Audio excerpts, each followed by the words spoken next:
Smarterfan.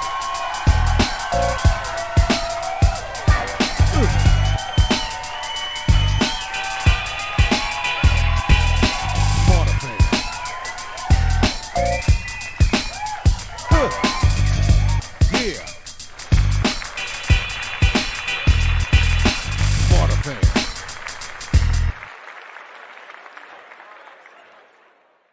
Hey, everybody, welcome to another segment of Smarterfan Podcast, where we bring you behind the veil of sports, business, and life. I'm Joe, and this is Barry. How you doing, Barry? No. You can't say how you doing, Barry. Did you see the intro, that new banner that was put up, Smarterfan? Did you see that Yes, with the yes, the, I s- saw the sparkles and the colors? Oh that. man, Yeah, woo, looking good, looking man, good. looking good. So how you doing, buddy? I'm doing fine. I'm back home, so I'm doing fine. Oh, okay, all right. You made it back in one piece. Okay, Mr. NASCAR. Yeah, yes, All yes, right. yes. Everybody good? The So, fam good? yeah, they're getting through it, but they're Yeah, they're yeah, doing all right. yeah. So, My condolences again. yeah, thank you. Absolutely. So what you got for us tonight, my good friend? Well, baseball's right around the corner. So, and I believe in April they have Jackie Robinson Day, but I'm going to talk Yeah. about the other guy who didn't get as much fanfare, and that was Larry Doby. Now, The great he, Larry Doby. yes, he started with the Newark Eagles of the Negro League in 42 when he was 17. And then he went into the Navy from 43 to 46.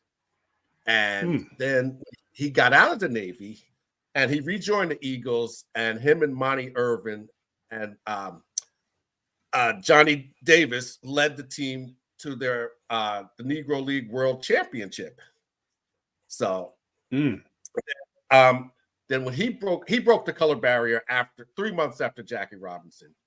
But the difference is that he was the first Black player to go straight from the Negro League to the majors with the Oh, Indians. wow. Yeah, Bill Veeck signed him with the Indians. He was the owner at the time. And he was the first Black player him and Satchel Paige were the first Black players to win a World Series with the 48 Indians. And Wow. and he was the first Black player to hit a home run in World Series history. So he came along. Wow. He started as an infielder, and then he became one of the premier center fielders in the league. Then he and Don Newcomb and Roy Campanella, Jackie Robinson, they were the first Black players to play in the 49 All-Star game. So, I mean, a lot of first guys. And him and Don Newcomb were also the first Americans to play in Japan. Now, when he retired, Bill Veeck, who was the White Sox owner at the time, he hired him, and he became the second Black manager in the majors in 78 behind Frank Robinson. Died in 2003. And in December of last year, he got the he was awarded the Congressional Gold Medal. So he had a very illustrious career, despite all the obstacles he went through. So yeah, those very good player, those very obstacles. good player. So what's on your mind? First of all, I want to get into Cam Newton getting jumped at his own 7-on-7. I'm just going to talk about three things. First of all, the man's hat didn't move, getting jumped by 7 people. Ended up dragging these characters, and it's just embarrassing, right? I'm not even going to dwell on it because I know so many people talking about it. But the most serious part of it is the last 2 parts I want to talk about. You have to ask yourself, where are the parents? Where are the parents? right? And Yeah. and what is going on that, and I'll speak from personal experience. As a kid growing up, I had the fortunate opportunity to actually meet Roy Campanella as a kid. Yeah. And I don't even think the word disrespect entered to any of us kids who were there that day. And it's just a sad state of affairs that somehow you showing your tail to someone who's throwing a camp to benefit you, and the only thing you can do is show out like this. Yeah. Lastly, and this is probably going to hurt more than anything, is this. Literally, I did the numbers. If people understood, this is why it's so important to understand the business of the business. Sports is a business. Literally, I spent some time with some technologists who are in the gaming space. And they said to me, Joe, Barry, literally, if Cam Newton decided to take that 7-on-7 that he's doing with all the players that he knows, he could rival EA Sports. I said, excuse me? He said he could create, the technology exists that he could rival EA Sports. So think about it. It doesn't have, he doesn't have to do 11-on-11. He can create 7-on-7 and make it a video game. I said, oh my goodness. And he said, Barry, conservatively, it'd be worth about $100 million. I said, really? Yeah. He said, that's conservatively. Because the gaming is $1 trillion global business. So it's just sad that folk can't realize the opportunity that's sitting in front of them to be what we used to say back in the day, having a slick mouth. Having a slick mouth. And it's sad. And that's what really hurts. That Cam would give his time, and this is how some people would respond. Because they're trying to get their 2 minutes of fame, which is anyway, let me leave that alone and give it back to you, my good friend. Because let me give it back to you. What you got going on? Well, I'm gonna stick with the NFL for a minute. Okay. Because the Broncos got some decisions to make. Now, if they cut Russell, that's an $85 million that'll be $85 million in dead money over the next 2 years. And that's going to limit their free agent market. So now, if they can keep him, but he's got his house up for sale, so he's not anticipating being around. And they don't have enough draft capital to move up. So, and they're currently at 12. So, they still have Jarrett Stidham, on the team, and they could basically, I guess they could take a quarterback at 12 and roll the dice, but it's just an interesting conundrum that the Broncos have going on for them. But well, if you like my 2 cents, I'll give it to you. Go ahead. It's real simple. Since Russell and that debacle happened, 2 years ago, a year ago, they're in a rebuild. Broncos have been actually in a rebuild for almost 5-6 years. They're in a rebuild. So they just got to cut their losses and rebuild. They've been in a rebuild for 5 years. They haven't been competitive in 5 seasons. So it's a rebuild. If you get some, Sean Payton, you get somebody who's serviceable, get some pieces. But it's a whole debacle. That's why they're in the situation they're in. You gave up draft picks. You spent a lot of money on this quarterback. And I still think Russell has got a lot of football left in him. It's just got to be in the right place. Right. And, it was just poor management, really. It's not even Russell's fault. It's poor management. But they've been in a rebuild for 5-6 years now. They haven't been competitive. So that's just my 2 cents, my friend. So, people stressing and all you're in a rebuild. Yeah. So what about Ryan Clark? Ryan Clark is my guy. Mm-hmm. Ryan Clark has been in a contract battle for 3 years with ESPN, and they've tried to do all kind of shenanigans to Ryan, Mm-hmm. and he has always taken the high road. And they finally worked it out. But I think that I'm gonna give you a perspective, a very interesting Mm-hmm. perspective. What Shannon Sharp did with Skip Bayless and how he handled that situation, and how now Club Shay Shay is doing what he's doing. Mm-hmm. I am drawing the line in the sand, and it's been coming for 50 years, where you're going to have more and more athletes, rightfully so, who have the skill set to get on the mic and push these guys, some of these guys who shouldn't be talking about anything, who have no clue of sport Mm-hmm. or what it takes or anything, and Right. making these talking like they were all Americans and this, that, and the other, and they couldn't make their JV soccer team. So Right. I think the writing is on the wall. That now with all this social media, don't be surprised if a lot of these entities go by the wayside. Because again, Mm. who is broadcasting the NFL? YouTube. Yes. YouTube. Yes. Not CBS, not Channel 2, 4, and 7 that we grew up. No, YouTube. So the line has been drawn in the sand. That's where the game is. And if you can bring eyeballs, because that's where the eyeballs are, they're not on Mm. TV. They're in social Mm-hmm. media. Right. They're on the internet. So mark my words, it's going to be a different game going forward for these networks to hold on to talent.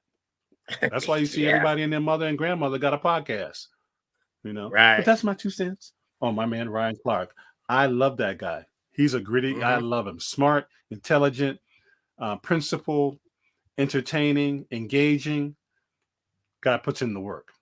Guy puts in the work. Mm-hmm. All So that's right. all I got for you. What you got?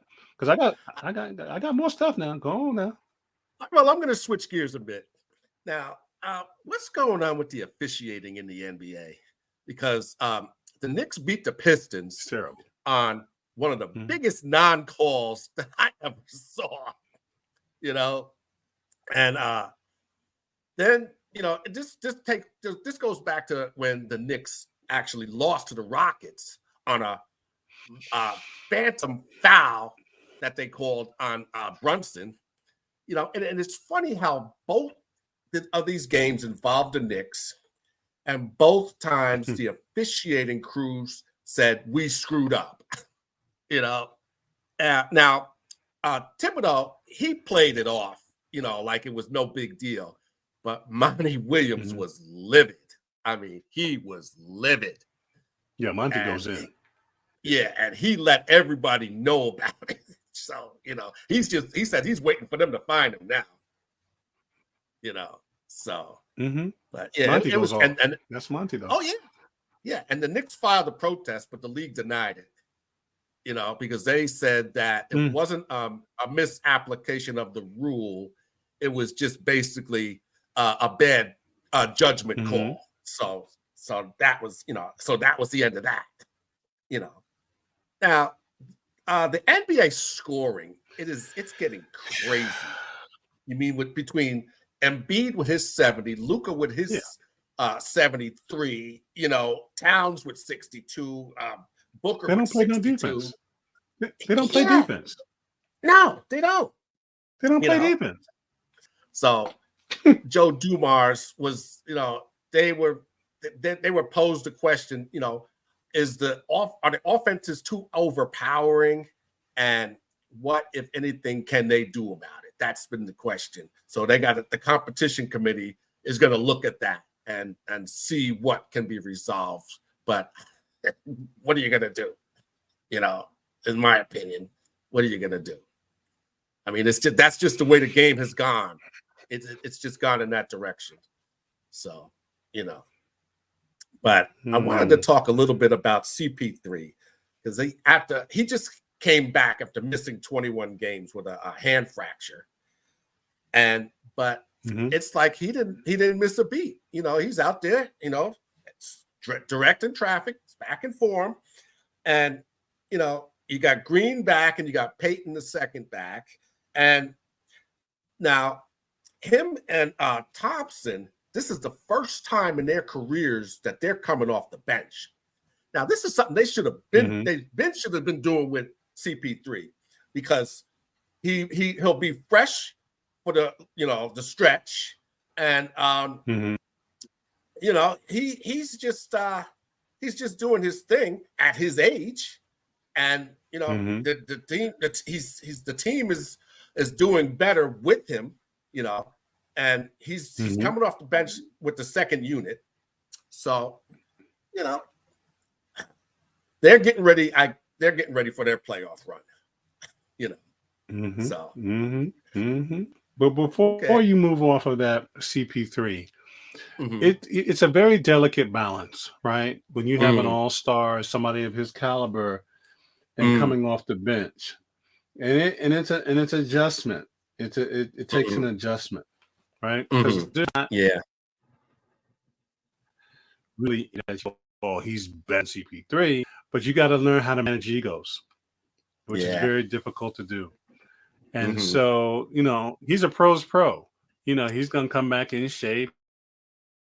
They pay him the money that they pay him, And so I think that him being away and now coming back, I think that allows everybody to say, hold on, hey, we're a much bigger force to deal with. It's just, I call it like the Ray Allen. When Ray Allen couldn't play, you know what I'm saying, from the get, but he'd kill you. He couldn't play defense. He couldn't, but what he gave you on offense, oh my goodness, championships. And that's, to your point, Clay and C, man, if I was the opposing team, I do not want to. Can you imagine a fresh Klay Thompson and a fresh CP3? My point. They're going to kill you. My point. They're going to kill. And then you got to think about Steph. So now it's like 10, 15, literally between those two, 10, 15 minutes of those guys at the right time win you a championship.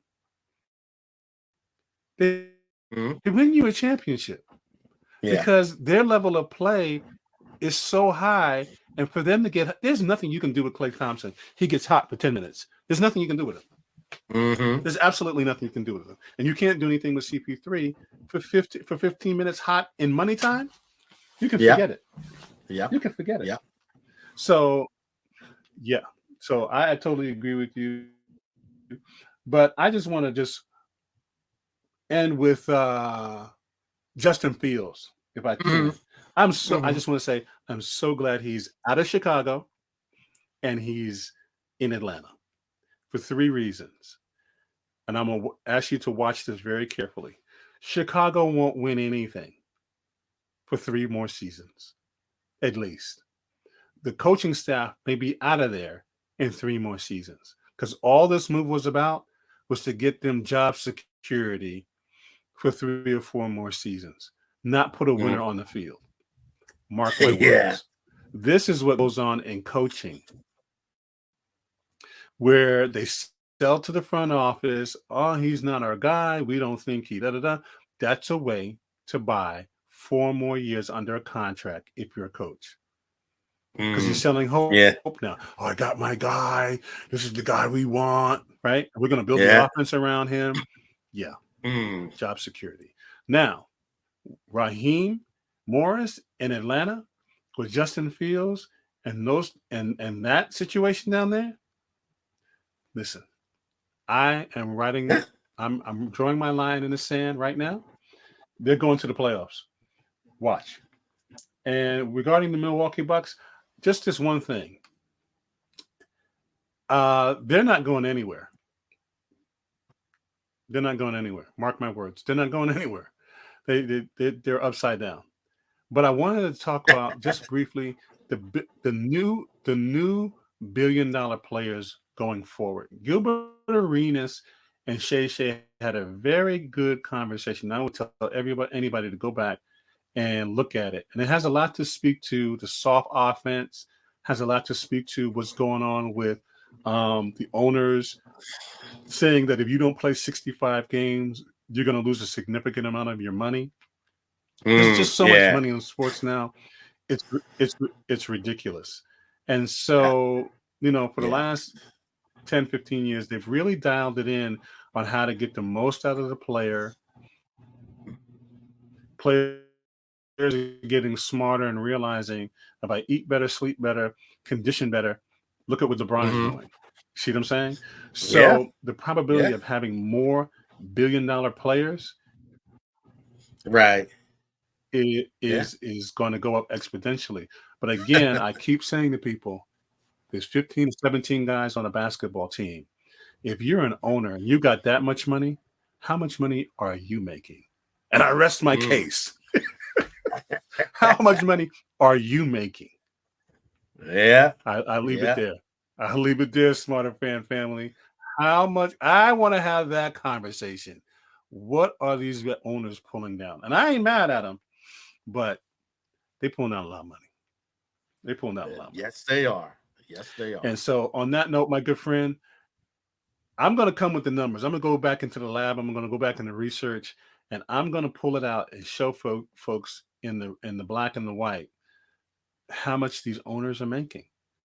That wraps up another show for this week, and hope to see you guys again next week. And it's our time, your time. Until next time. Smarterfan.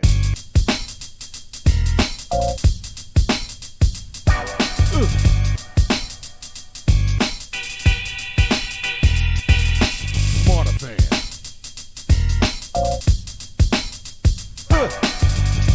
Yeah.